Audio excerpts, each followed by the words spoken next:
¿Cuál es tu opinión de Salvador Allende? ¿No te interesa hacer un vídeo suyo? No, no me interesa. No tiene...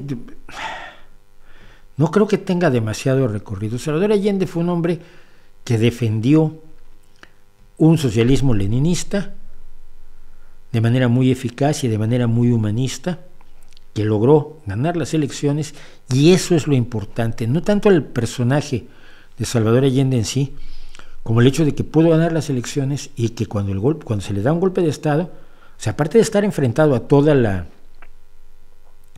porque no tenía para nada la idea de gobernar para todos, estar enfrentado a todas las élites chilenas, más a los Estados Unidos, en plena Guerra Fría, esto es muy importante señalarlo, lo vuelve heroico, aunque el no gobernar para todos y el sostener las ideas leninistas tiene defectos y problemas muy discutibles. Pero él está en su papel como presidente, y el golpe de Estado que se le da es un golpe de Estado al estilo antiguo, de usted váyase, y no se quiso ir.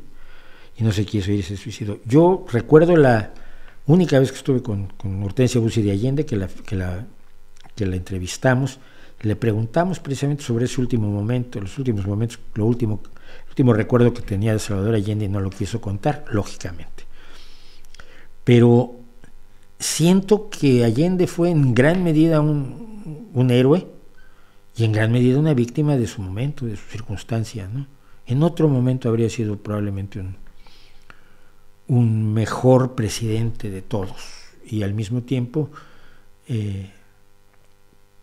no habría estado sometido a las presiones que eran inevitables en la Guerra Fría, y que hacían que se le viera como el enemigo de enemigos, ¿no? Y imagínate, si los comunistas podían empezar a ganar. Él era del Partido Socialista Chileno, ya lo sé, pero el Partido Socialista Chileno era marxista-leninista. Y si los socialistas empezaban a ganar, si los socialistas leninistas, los comunistas, los marxistas podían ganar elecciones, la amenaza para Estados Unidos era enorme, y el gusto para la Unión Soviética era gigantesco. Entonces, él se vio atrapado en ese momento, en el momento más crítico de la Guerra Fría, cuando todavía ni siquiera se han empezado a implementar en serio los tratados de limitación de armas estratégicas. Estamos en 1973. Es tremendo, ¿no? Entonces, hay mucho de qué hablar, pero al mismo tiempo no creo que me dé a mí para un video, porque no es su personalidad lo esencial, es la circunstancia en la que vive la que lo determina en gran medida, ¿no?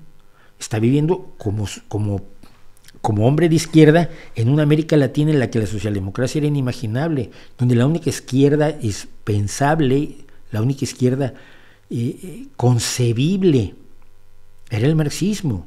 Y es la época que yo vivo, es la época del 73, yo estoy terminando el bachillerato, y nadie te ha contado que existe Olof Palme, o que existe una visión socialdemócrata que reúne derechos y libertades. En América, y aún hoy en América Latina es muy difícil hablar de eso, ¿no? Aún hoy en América Latina todo está bien, se ve desde el punto de vista del marxismo-leninismo